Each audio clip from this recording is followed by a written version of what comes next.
Jesus. We stand and lift up our hands, for the joy of the Lord is our strength. We bow down and worship Him now. How great, how awesome is He. Together we sing. Holy is the Lord, God Almighty. The earth is filled with His glory. Holy is the Lord, God Almighty. The earth is filled with His glory. Once again, we stand. We stand and lift up our hands, for the joy of the Lord is our strength. Amen. We bow down and worship Him now. How great, how awesome is He. Together we sing. Everyone sing. Come on, let's sing. Holy is the Lord, God Almighty. The earth is filled with His glory. Holy is the Lord, God Almighty. The earth is filled with His glory. It's rising up. It's rising up all around. It's the anthem of the Lord's renown. It's rising up all around. It's the anthem of the Lord's renown. Together we sing. Together we sing. Come on, community. Everyone sing. Holy is the Lord, God Almighty. The earth is filled with His glory. Holy is the Lord, God Almighty. The earth is filled with His glory. For the last time. Holy is the Lord, God Almighty. The earth is filled with His glory. Holy is the Lord, God Almighty. The earth is filled with His glory. The earth is filled with His glory. Amen. The earth is filled with His glory.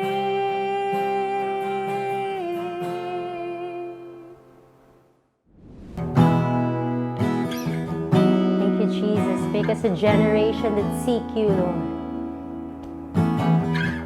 We bow our hearts, we bend our knees. Oh Spirit, come make us humble. We turn our eyes from evil things. Oh Lord, we cast down our idols. We bow our hearts, Lord. We bow our hearts, we bend our knees. Oh Spirit, come make us humble. Make this your prayer. We turn our eyes from evil things. Oh Lord, we cast down our idols. So give us clean hands, give us pure hearts. Let us not lift our souls to another. So give us clean hands, oh God, give us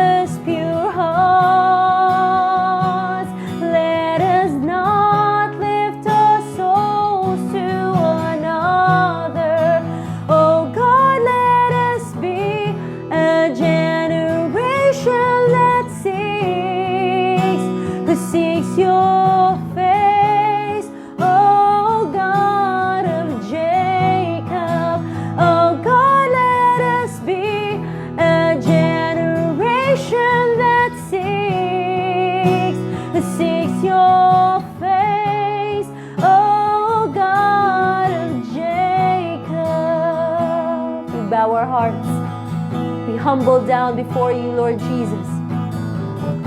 We bow our hearts. We bend our knees. We surrender, Lord. And come make us humble. Thank you, Lord. We turn our eyes from evil things. Oh Lord, we cast down our idols. So give us clean hands, oh God. Give us pure hearts. Let us not lift our souls to another. So give us clean hands, oh God. Give us pure hearts. Let us not lift our souls to another. Oh God, let us be a generation that seeks, who seeks your face. Oh God of Jacob. Oh God, let us be a generation that seeks your face. Oh God of Jacob. It's the prayer of our hearts, Lord. Give us clean hands. Give us pure hearts. Thank you, Lord. Let us not lift our souls to another. Give us clean hands, oh God. Us pure hearts. Let us not lift our souls to another. Oh God, let us be a generation that seek your face. Oh God, if you make it your prayer. Oh God, let us be a generation that seek face. Oh God, for the last time, let us be Jesus. Oh God, let us be a generation that seeks your face. Oh God of Jacob. Oh God, let us be a generation that seeks your face. Oh God of Jacob. Yes, Jesus, make us a generation, oh God, a community, oh God, that seeks you first, Lord God. Thank you, Jesus. Thank you, Lord. Shalom community. Welcome sa atuang another na pud nga week sa pag-study more about kay God. And I'm very honored and happy na ako ang mag-share sa inyo karon. And kabalo ko na nguban sa inyo siguro kapoy pa kay bago lang Pasko, siguro bilar pa. Ang uban siguro naghuna-huna pa kung unsa na po nang i-prepare pagka New Year. And yet you choose to spend time para karon na week to pursue more about God, and giubanan ko nyo diri karon. And I am so pleased about it. And this week I'll be sharing to you a passage in the Bible wherein although dili siya related, hopefully wala mo naghuna-huna nga mag-share ko about Pasko or about New Year, but this is something that we can learn about God. So for this week, I'll be sharing to you a passage in the Bible wherein Jesus washes the disciples' feet. Atong verse makita sa John chapter 13 verses 1 to 17. Ubanin ko niyo sa pagbasa. It was just before the Passover festival. Jesus knew that the hour had come for him to leave this world and go to the Father. Having loved his own who were in the world, he loved them to the end. The evening meal was in progress, and the devil had already prompted Judas, the son of Simon Iscariot, to betray Jesus. Jesus knew that the Father had put all things under his power, and that he had come from God and was returning to God. So he got up from the meal, took off his outer clothing, and wrapped a towel around his waist. After that, he poured water into the basin and began to wash his disciples' feet, drying them with the towel that was wrapped around him. He came to Simon Peter, who said to him, "Lord, are you going to wash my feet?" Jesus replied, "You do not realize now what I am doing, but later you will understand." "No," said Peter, "you shall never wash my feet." Jesus answered, "Unless I wash you, you have no part of me." "Then Lord," Simon Peter replied, "not just my feet, but my hands and my head as well." Jesus answered, "Those who have had a bath need only to wash their feet. Their whole body is clean. And you are clean, though not every one of you." For he knew who was going to betray him, and that was why he said not everyone was clean. When he had finished washing their feet, he put on his clothes and returned to his place. "Do you understand what I have done for you?" he asked them. "You call me teacher and Lord, and rightly so, for that is what I am. Now that I, your Lord and teacher, have washed your feet, you also wash one another's feet. I have set you the example that you should do as I have done for you. Very truly I tell you, no servant is greater than his master, nor is a messenger greater than the one who sent him. Now that you know these things, you will be blessed if you do them." Let us pray. Most gracious and kind Heavenly Father, we thank you, Father God, sa kining opportunity, Lord. And again, another na po na week na study me more about you, Father God. And as we continue, Father God, I pray na ikaw ang mag-open sa mong heart, our mind, to receive, Lord, sa learning among ma-receive tonight. And I pray, Father God, na imong i-bless ang imong word na madulot siya sa mga kasing-kasing, and i-able mi nimo, Father God, na di lang namo ni madunggan but also ma-apply namon isa mo ang mga kinabuhi. And thank you, Father God, na mo kining ma-learn, and I pray na mo usab kining ma-share sa uban. We offer everything to you. In Jesus' name we pray. Amen. Amen. Okay, so for this topic nga akong i-share sa inyo, I decided na tulo ka key points lang ako ang i-share. For the reason na para sa yun lang siya mahinumduman. Okay, so first key points for this topic will be compassion. Okay, in verse 1, it says, "It was just before the Passover festival. Jesus knew that the hour had come for him to leave this world and go to the Father." I would like you to focus on this part right here na kanang gibutangan nako og pula. Jesus knew that the hour had come for him.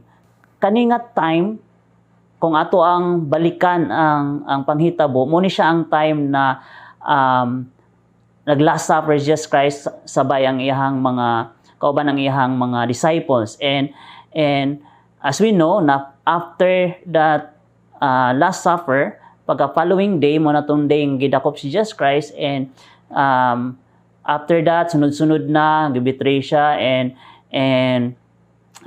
gilansang siya sa cross, and then namatay siya, gilubong. Then after 3 days he rose up from the grave. Then balik siya sa amahan dito sa langit. But atagan nato niyo og pagtagad kining part diri nga nakahibalo si Jesus Christ nga hapit na siya mobalik sa iyang amahan. Okay, so unsay relationship unsay relevance ani sa atoa or sa iyang mga disciples? Unsa day ay ang pwedeng mahitabo when Jesus kung si Jesus mo balik na siya sa amahan. Okay, so para mas masabtan nato deeply, adto ta sa kining nagbutang ko diri og some of the example sa life sa mga disciple after wala na si Jesus Christ, so after siya nimbalik or ning kayab sa langit. First, si Simon Peter. So yung makita niya, Simon Peter was crucified in Rome under ka Emperor Nero. Si Andrew, he was also crucified. Si James, gipatay siya, pinaagi sa sword. And si Philip and Bartholomew, I don't know kung ano, but sila tong perminti mag-uban, sila tong suod, and both of them were crucified upside down. But prior aning kining mga pamaagi sa ilahang kamatayon, daghan kayong mga nahitabo nga kanang giagihan nila ang grabe nga suffering or grabe nga persecution sa mga naga-go against kay Jesus Christ.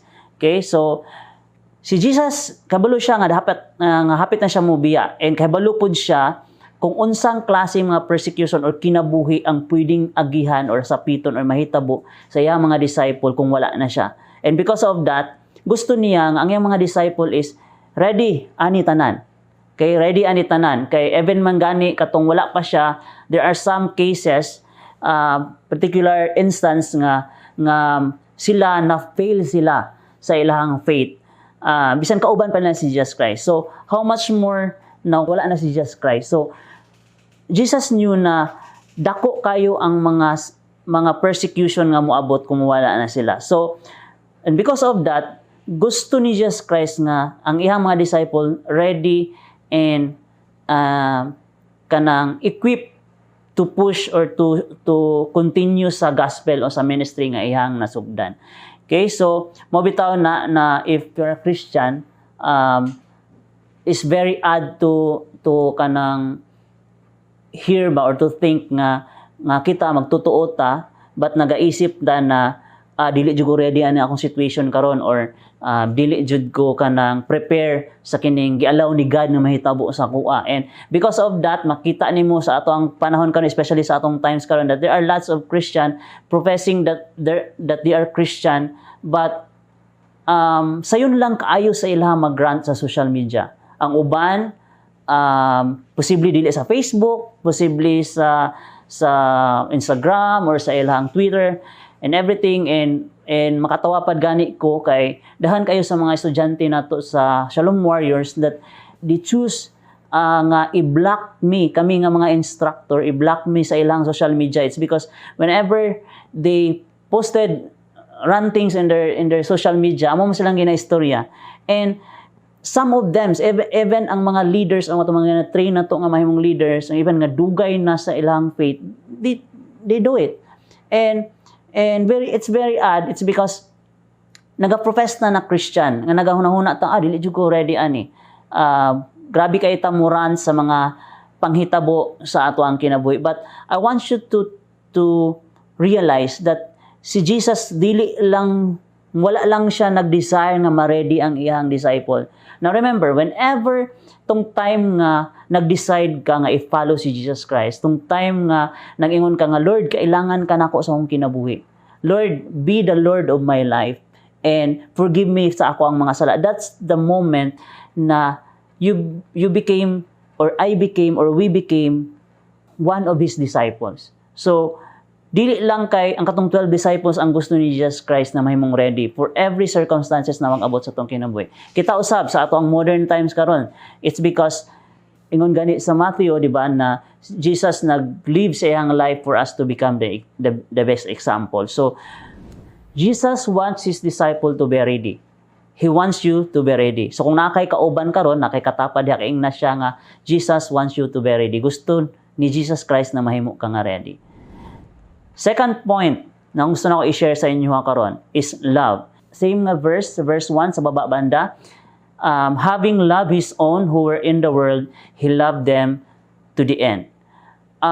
Gusto na ko ni siya hatagan og pagtagad. It's because si Jesus siya ang kind of lover nga very opposite sa kasagaran natong makita sa ato ang present time karon. Even sa ilhang time before.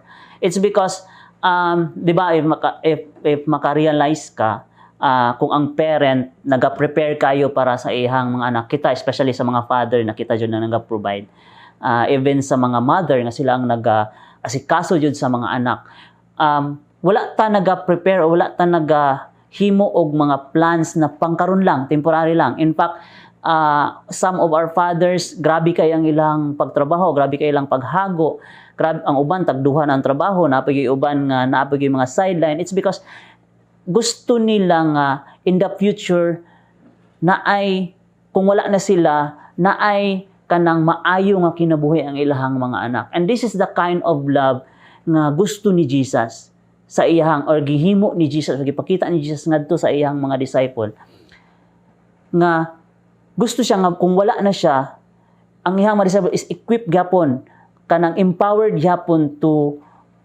continue sa ministry nga iyang ginahimo. And in fact, kung imuhang padayunon ang event, katong time nga ningsaka na siya sa langit, na ay gi-promise si Jesus Christ sa iyang mga disciple. And this is simply show na kanang He is a promise-keeping God. Kanang wala siya katong nag-ingon lang og mga butang sa tuabat, kanang pagkahuman nga wala na siya, wala na pud, burag na okay na ko, human ako nakahimo sa ako ang mga kaning responsibility sa inyo, kamo na bahala kay mulakaw nako or mawala nako, okay na mo, sige kamo na bahala sa inyong kinabuhi. Dili siya ingon ana ang klase nga Lord, o di siya ingon ana ang klase nga teacher or magtutudlo or leader sa iyang mga disciple. In fact, in chapter 14 sa John, sa following lang ni nga chapter 25-26, ingon siya, all this I have spoken while I'm still with you. Kinita na ako nang giingon sa inyo, napakauban pa ko ninyo, but the advocate, the Holy Spirit, whom the Father will send in my name, will teach you all things and will remind you of everything I have said to you. So makita nimo nga wala lang sila gitudluan ni Jesus Christ, wala lang gipakita ni Jesus Christ sa ila kung unsa dapat ang buhaton sa isa ka servant, or unsa dapat ang buhaton sa isa ka magtotoo, or unsa dapat ang buhaton sa isa ka disipulo or isa ka believer. Rather, naghatag pa siya or nagbilin pa siya og advocate for us, which is ang Holy Spirit, na siya ang magtudlo sa tuwa sa tanan og mag-remind sa tuwa sa tanan sa mga tanan nga butang nga iyang gisulti o gitudlo kanato or sa mga disciple. Chapter 16 in the same book, verse 33, ingon siya diri, I have told you all these things, giingon ako ni sa inyo tanan, so that in me you may have peace. Okay? Para bisan wala nako, naagyapon mo'y kanang kalinaw sa inyong mga kasing-kasing. You will have trouble in this world, you will have trouble. For sure jud na daghan ang moabot na mga kasakit or mga pagsulay nini nga kalibutan, but take heart. Ayaw kabalaka, I have overcome the world. So, na-overcome na niya ang world. Okay, sa Isaiah 41, verse 13, for I am the Lord your God who takes hold of your right hand and says to you, do not fear, I will help you. This is the kind of lover na kanang lisod makita sa ato ang time karon. In fact, even pa sa ilang time, makaingon ta na ang atong mga katigulangan, kuyo kay sila mag-love kay kanang ilag yung trabahuan ang ilang gusto nga makauban nga sa ilang kinabuhi. But this is different kind of love nga gipakita ni Jesus Christ diri. Is unending, even nga wala na siya. He wants to secure his disciple. He wants to secure his believer na kaya ninyo, mahimo ninyo ni, it's because na ako'y gibilin nga advocate for you and nga mag-teach sa inyo ha and maghatag sa inyo ang peace. It's because I have overcome the world and magtabang ko sa inyo ha. In fact, kung ato ang sabton kining sa Isaiah 41 verse 13, gusto na ko ni hatagan og pagtagad kining giingon niya nga, for I am the Lord your God who takes hold of your right hand and says to you, do not fear. Right hand. Kay nganong right hand? It's because gusto sa Ginoo na kanang katong supreme nga part sa iyaha mo iyang ihatag sa tuwa. Kay katong iyang pinaka-best. Okay? Pinaka-best niya. So, gunitan ta niya. Okay? So, let's move to the next part. Okay? The next part is humility.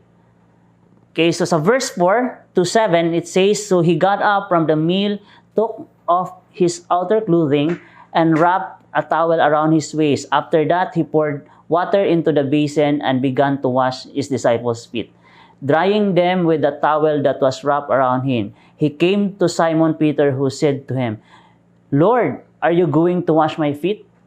Jesus replied, you do not realize now what I am doing, but later you will understand. Now, gusto na ko hatagan ni pagtagad ni reaction ni Peter na ingon siya diri na, Lord, are you going to wash my feet? I mean, this is very concerning. It's because, as we know, nga si Simon Peter is siya tong burag gi-recognize as leader sa mga disciple. In fact, siya tong burag daghan kaayo og mga time nga kanang duol siya kay Jesus Christ. And makita nimo diri na siya ingon ani nga klase nga reaction na, Lord, hugasan nimo akong tiil? Tapos niya na si Jesus Christ, wala nimo nasabtan ang magabuhaton karon, but later you will understand. Okay? So, this is Jesus Christ showing ba sa ato or sa mga disciple na He is a kind of leader na kuyaw siya. In fact, nagatuo jud sila nga siya gyud ang anak sa Dios. Pero gibuhat niya ni sa iyang mga disciple. Now, unsa di ay ang reason nganong gusto kaayo ni Jesus Christ na i-wash ang ilang feet. Okay, so bago ta mag-continue dito sa unahan, gusto na ko ni hatagan og kining emphasis ning desire ni Jesus Christ or gusto ni Jesus Christ nga i-wash ang mga tiil sa mga disciple. Posible dili ingon ani gyud literally ang atong makita or atong ma-picture out sa time nila Jesus Christ, but ako personally nagatuo ko nga mas labaw pa niini. Kay kung makita diri kanang tiil diha nga hugaw kaayo nga nakasandal naa pa na sa simento na tindog. And sa ilang time, for sure sa ilang time before is wala pa simento, wala pa espalto, posible sa ilang na mga stones, but for sure I'm pretty sure na abog yun sa ilang time. And unsa ang cultural background di ay sa foot washing. Okay, so madto sa atas sa foot washing kadali. Kung imuhang balikan ang history sa Israelites or sa lugar, when a person nga moadto sa isa ka balay, mahiilhan siya nga welcome siya if kana nga balay either ang tag-iya mismo ang maghugas sa iyang feet or ang servant sa tag-iya sa balay ang maghugas sa iyang feet. Let's say for example, if ako ang tagbalay, tapos si Tampulano moadto sa balay, then is someone na barag dili kayo mi okay anin yang tawhanan ni, pero kailangan ako siya i-welcome. So ako ang suguon karon nga ako ang servant na i-wash ang iyang feet. Okay? So that is an act nga magpakita nga welcome ka nga mosulod sa akong balay. But if someone na mag-adto sa akong balay nga kanang someone nga special siya nga person or ilado siya nga person or respected siya nga person sa community, unya ganahan kay ko nga moadto siya sa akong balay, dili nako kailangan na magsugo sa akong servant na hugasan iyang tiil. In fact, ako mismo ang muhugas sa iyang tiil. That is showing to him nga an ana ka special diri sa akong balay and welcome kay me and please kay me nga naa ka diri. So that is the kind of culture nga naa sila. Sa atuang time karon or diri sa ato sa Pilipinas, posible na kanang parang feel kayo sa atong mga bisita nga visitors na welcome sila. Atong ginahimo is kanang atong ginapasulod ilang sapatos, bisan og hugaw ilang sapatos or nakita nato nga bisan tiles ang atong salog, ato silang ginapasulod nato ilang sapatos. And if ever man dili nato kanang kailangan jud tanggalon ilang sapatos, ginahatagan nato sila chinelas na pwede nila magamit sulod sa balay. So ingon ana ta, but sa ilahang culture, ma-welcome ka if hugasan ako imuhang tiil.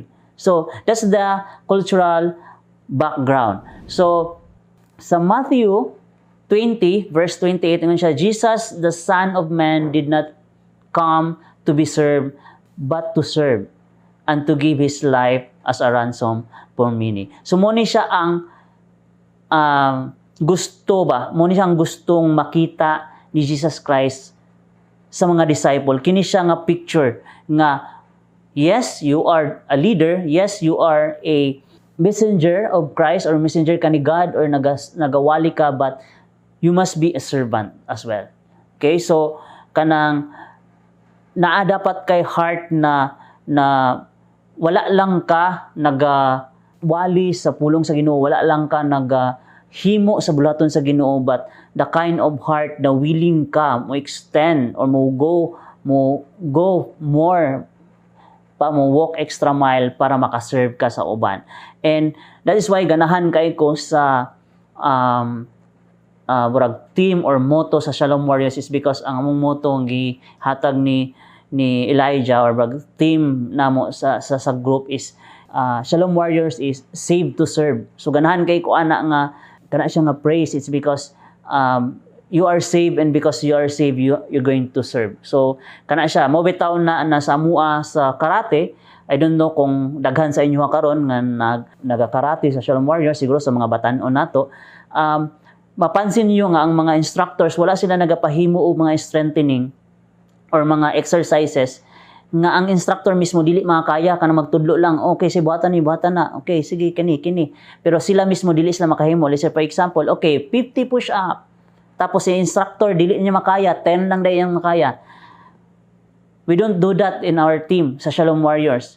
I don't know kung paunsa nako ni siya i-explain sa other na aspects sa atong kinabuhi, but this is how the leader should be, na ikaw mismo, kung leader ka, dapat ang kanang imuhang ginapangsulti, kaya po nimo siya buhaton. So this is what Christ should to His disciple na, munani, muni akong ginapaingon sa inyo, muni ang buhata. Pero wala lang niya giingon. Siya mismo, He walked the talk. Okay, muni ang buhata, muni akong ipakita sa ingon anion ninyo. So this is the kind of humility na gustong ipakita ni Jesus Christ sa ihang mga disciple. Let's move forward. Jesus became our ultimate example. So siya ang pinaka-example nato. Okay? He lived His life, kabaluta nga Kings of Kings siya, Lord of Lords siya, pero He choose to live with us, kanang ma-experience ang suffering, ma-experience sa mga tao, and even more. Diba? Gilansang siya sa cross, and worse na life yang giagian for us to have hope sa eternal na life. Okay, gusto na ko hatagan og pagtagad kini nga part ani sa verse 8. I consider this na burag mo siya ang peak sa ako ang gustong i-share sa atua karon sa community. Ingon siya diri, "No," Peter said, "you shall never wash my feet." Ingon siya nga, "Lord, dili mo pwedeng hugasan akong tiil." Okay? So, Lord ka na mo, then kami mga disciple, dapat dili kami mo hugasan ng tiil. Okay? Kasi as we understand sa ilahang kanang cultural background, when you wash someone's feet, bura na siya og kanang gipakita nimo nga mubo kay ka or nagpaubos kayo ka imong sarili, gipaubos nimong maayo after that person. So dili gusto si Peter. And Jesus replied, "Unless I wash you, you have no part with me." Now, nganong big deal ni sa kuha, nganong gusto nako ni hatagan og pagtagad? It's because kini nga part, when Jesus replied, ingon siya, "Unless I wash you, you have no part with me." Now, gusto nako masabtan nato na sa ilahang time, during sa ilahang time, wala sila other means of kanang protecting their feet, di ba? Sandal lang yun. I don't know kung naa sila tsinelas sa ilahang time, pero for sure wala sila sapatos. Pretty sure about it. And even kung magtanaw kag mga movies o mga documentary, even naa sila sulod sa balay, they wear their sandals. Okay? So they're wearing their sandals. So even sulod sila sa balay, and perminti nila ni nga ginahimo. Kumugawa sila, masulod sila sa balay, I don't know, maybe siguro pagtulog nila, that's the time na they remove their sandals, pero I'm pretty sure na ginasuot nila perminti ang ilahang sandals.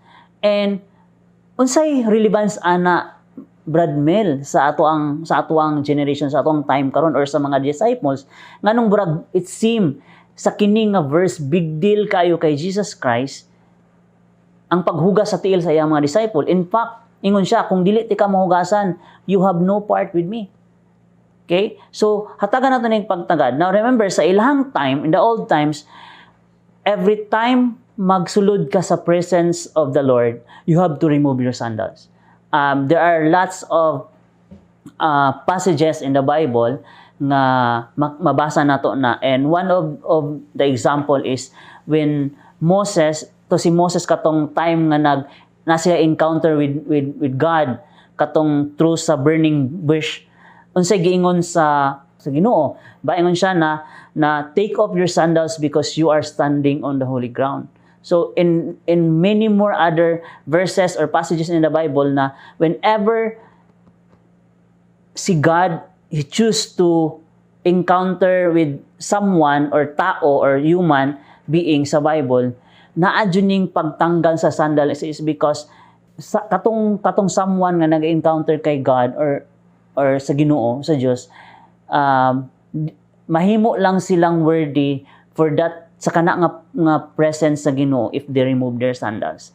Okay? Isa sa ato ang makita nga example ani is sa chapter 4 sa book of Ruth, verse 7, yun siya, now in the earlier times in Israel for the redemption and transfer of property to become final, one party took off his sandals and give it to the other. This was the method of legalizing transaction in Israel. During sa early times sa Israel, ang ilang sandals represents their rights. And this is very kanang interesting nga butang. It's because sa ato ang time karon, di ba, kung magbaligya tang isa ka butang, say for example, ako'y yuta, na ako'y 10 hectares nga yuta, tapos akong ibaligya kay Tampulano. Tapos para in order na mura og matransfer sa iya tanan ang rights anto nga yuta, ako lang buhaton is magpirma ko sa deed of sale or maghimo mi og contract nga magpirmahanay mi didto. But sa ilang times sa Israel, during sa early times sa Israel, simple lang kayo.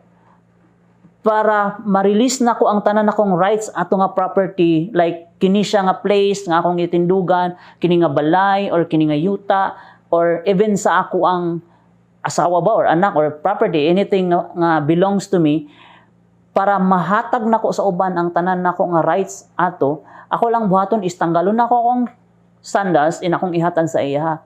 And that is the way or the method of legalizing transaction in Israel. Once nabuhat na ikaw nga naghimo ato, wala na jud kay rights anto nga butang. And mo na siya ang dako kayong point akong gustong i-share karon. It's because whenever we remove our sandals, we actually remove our rights or place kung asa ta. Then when we remove our sandals, we actually relinquish all our rights in that particular thing or place. So, mubalik ta dito sa verse 8 when Jesus said to Peter na unless dili ti ka mahugasan, wala kay part sa akwa. Ngano? It's because this is the time nga naay heart si Simon Peter na dili siya willing nga mag-remove sa iyang sandals. Dili siya willing nga kanang iyahang ihatag ang iyang pagbuot sa iyang sarili ngadto sa Ginoo. Nang itsimba nga kanang Lord, ako maning lawas, okay lang ko. Lord ta ka, tapos servant ko nimo, so pwede dili na ko nimo kanang iwash. Kaya na ko iwash ang sarili. Kay kanang ato ang heart do always na gusto ta nga kita ang magbuot sa tong kaugalingon. Natay always na thinking nga ako aning right, akong masunod ani. Kay makita nimo na sa trabaho, makita nimo na sa even sa mga kalsada, makita nimo na sa mga balita, makita nimo na sa imuhang kanang mga TV or sa even sa mga shows sa TV.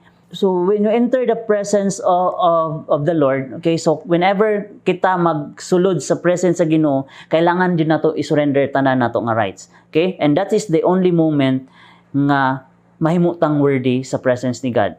Okay? That's the only moment nga pwede na kaniyang hugasan. Okay?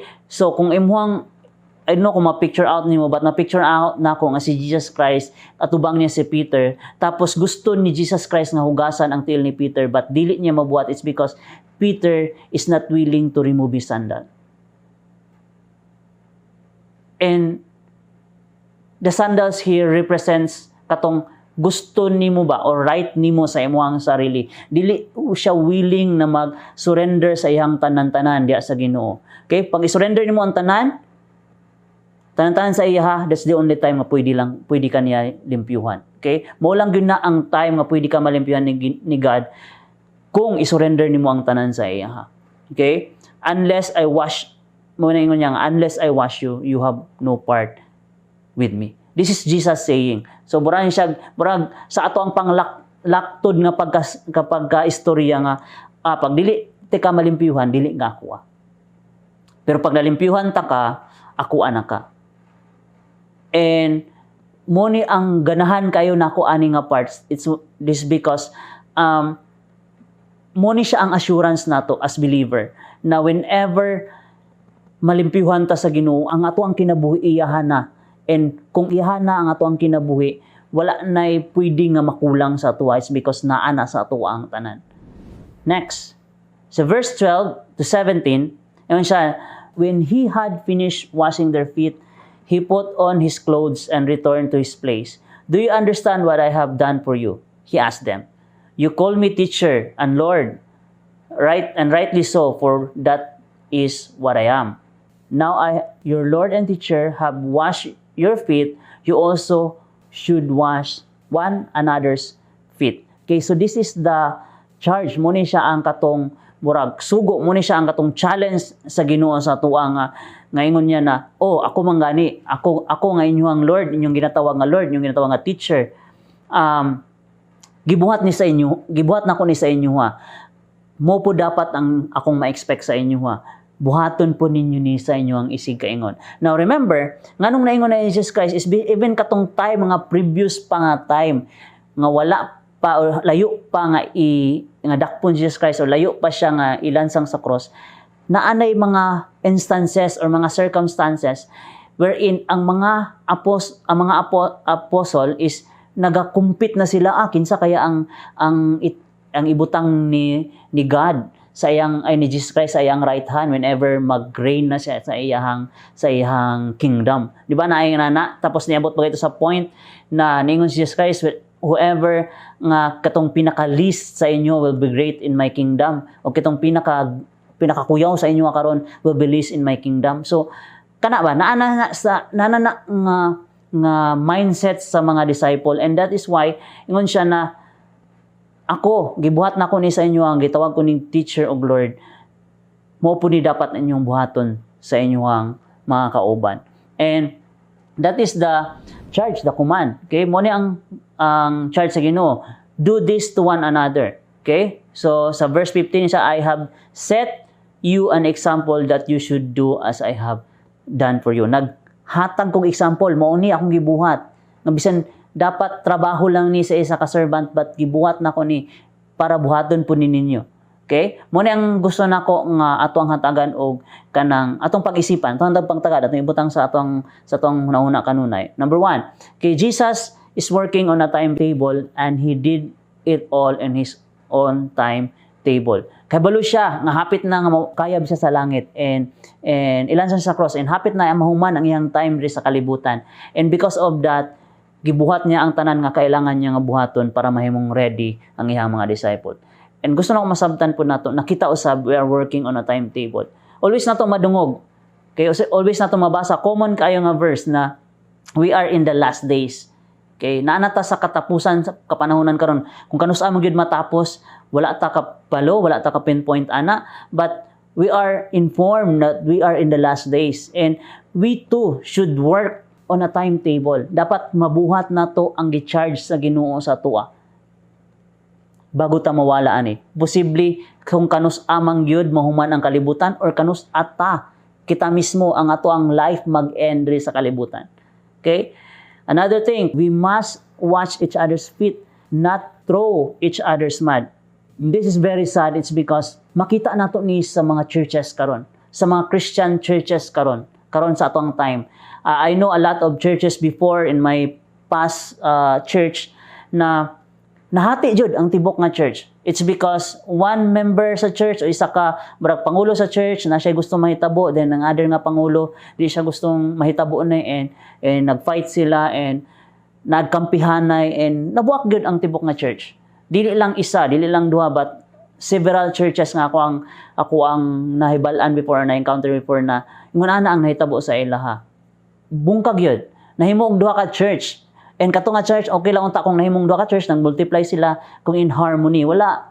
Naagya pon sila sa church, pero grabe ang ilang nilabayay og mud sa usag isa. And this is very sad. This is very sad to know. Okay? So, fourth, unless we remove our sandals, Jesus can't clean us. Okay? Not unless atong isurrender ang tanan-tanan, atong i-remove ang atong right sa ato ang kinabuhi, dili makahugas ang Ginoo sa ato ang kinabuhi. Unless we allow ourselves to be washed by Jesus, wala tay part sa iya. Unless we humble ourselves to one another, we do not humble ourselves after Him. Kung dili nato ipaubos ang atong kaugalingon sa atong kapwa, that simply mean nga dili nato gustong ipaubos ang atong kaugalingon diya sa Ginoo. Matthew 25 verse 40, whatever you did for one of the least of these brothers and sisters of mine, you did for me. Okay, although kini siya nga context is mo ni katong mga maayo nga gipangbuhat sa mga tao or dili maayo nga gipangbuhat sa mga tao siyang kapwa nga tao, but still the same, di ba? Nga kung dili nimo ipaubos ang imong kaugalingon sa imong kapwa nga tao, same as true nga wala pud ka nagpaubos imong kaugalingon diya sa Ginoo. And the last one, but not least, being washed by the blood of Jesus is the ultimate washing we could ever have. Mo na pinaka the best nga wala nay pwede nga mupuli ani nga best nga klase washing nga pwede natong makuha is kining i-wash ta niya sa iyang blood.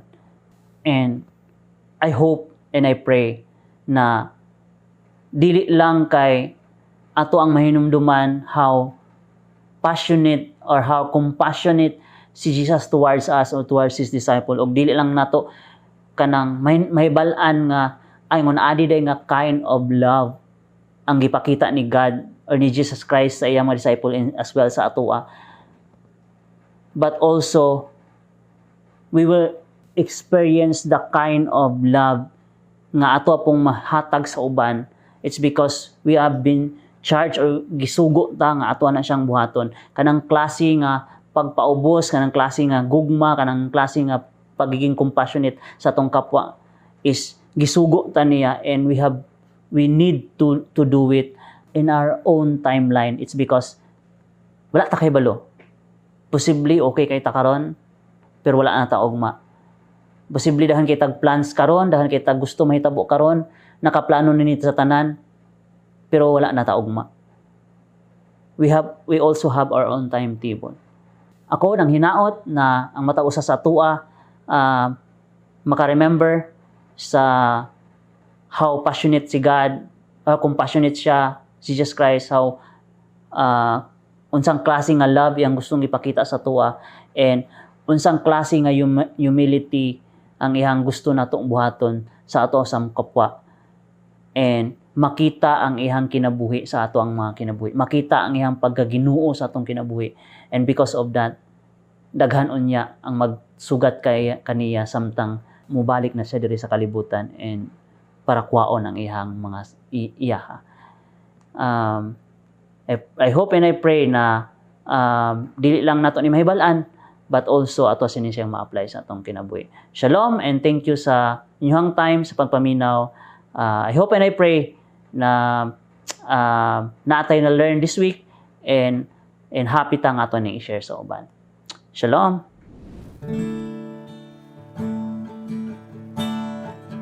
Here we are, O God, offering to you everything that we have, Lord. Like you spilled your blood, Lord, you spill our hearts as an offering to you, Jesus.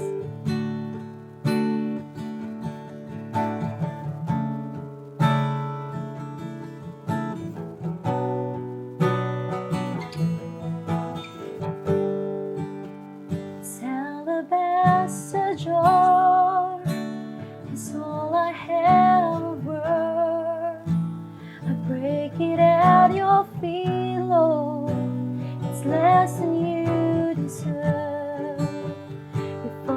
beautiful, more precious than the oil, the sum of my desires and the fullness of my joy. Like you spilled your blood, I spill my heart as an offering to my King. Here I am, take me as an offering. Let's surrender. Here I am, giving every heartbeat, Lord, every heartbeat for your glory. Take me.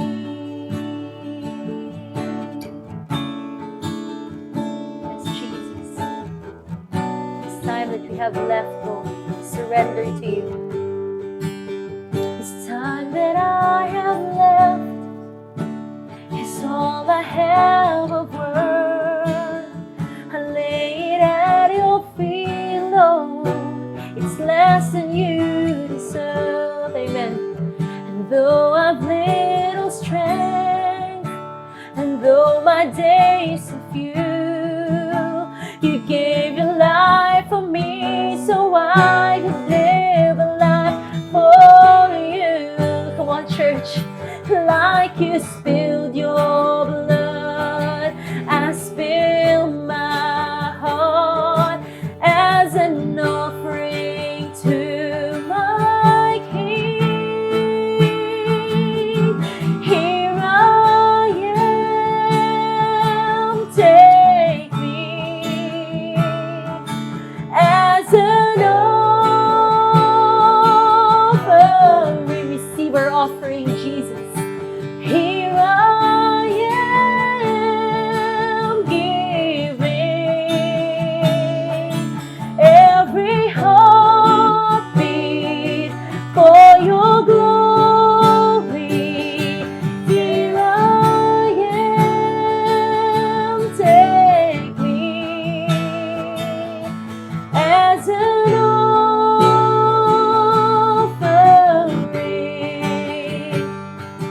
Here I am, giving, Lord, every heartbeat, Jesus, every heartbeat for your glory. Say, worthy, worthy, you are worthy, worthy is the Lord. Our God is worthy. Come on, let's give him praise. Worthy, worthy, you are worthy, worthy is the Lord. You alone, worthy Jesus, worthy, worthy, you are worthy, worthy is. Let's glorify Jesus. Worthy, worthy, worthy, you are worthy, worthy is the Lord. For the last time, worthy, worthy, worthy, you are worthy, worthy is the Lord. Like you spilled your blood, Lord. Like you spilled your blood, I spill my heart as an offering to my King. Here I am, take me as an offering. Make this your prayer. Here I am, giving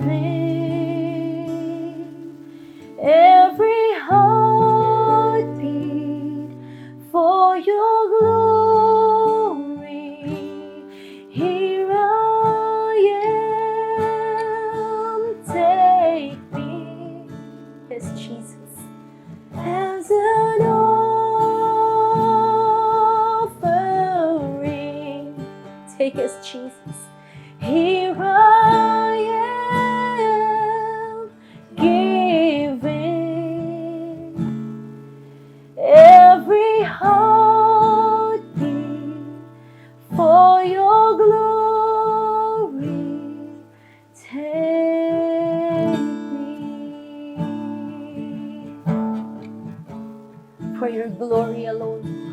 Take me. You are worthy, Jesus.